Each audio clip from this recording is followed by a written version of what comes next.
Hi friends, today we are going to talk about transaction variant. So what we can say, first I will show what we are going to build, and then we will build it, and then we'll test it. Okay.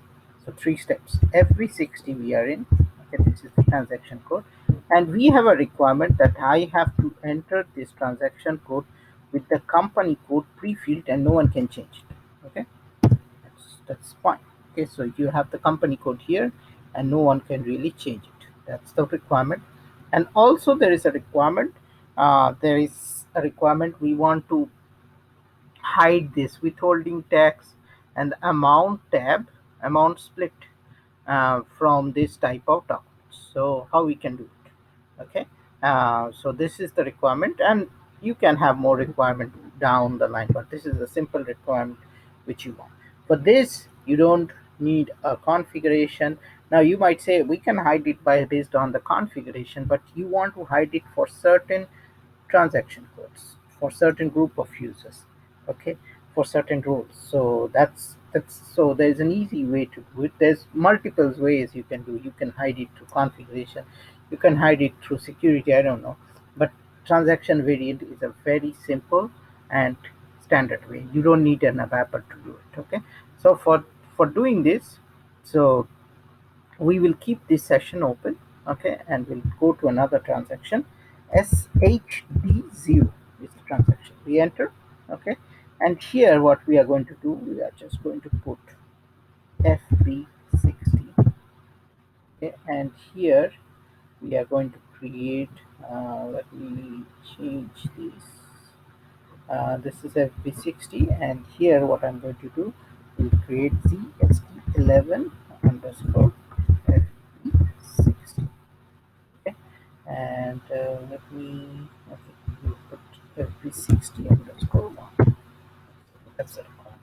Okay, and this is the transaction variant that we are going to create. So first thing is, we know FB60. What we are going to do, we click it. Here we'll put a company code. Okay, so suppose the requirement is you need to put a company code for 1000. Okay, always. Okay, so here we click continue, and here you will see it will say. So what you can do, we can say with content output only, and we'll say, we can say required.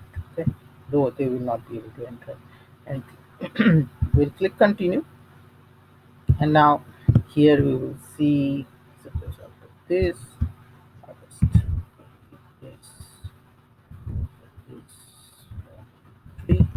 Then click enter, and here you can see all these tab strip.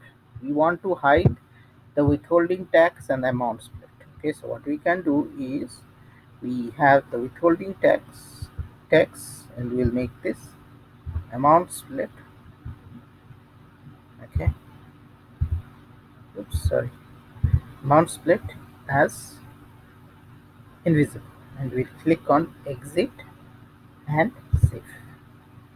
Okay, now we'll just give a next description. Okay, and we'll click save. We'll click this, we'll save it because we created 3 transaction variant, and now this is done.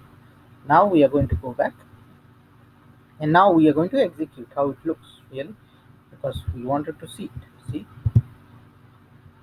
now you see what we had, and what was required. This was what was it before. We had this, and this is what we got. So this is perfect. So now this is the transaction variant. So what I'm going to do, I'll just click, do you, I just went back. Now from here I'll create a transaction code from here. Okay, so what I'm going to do, I'll just copy this, go to create variant transaction, and I'll put the transaction code this, and we'll give a name, uh, uh, enter invoice for company,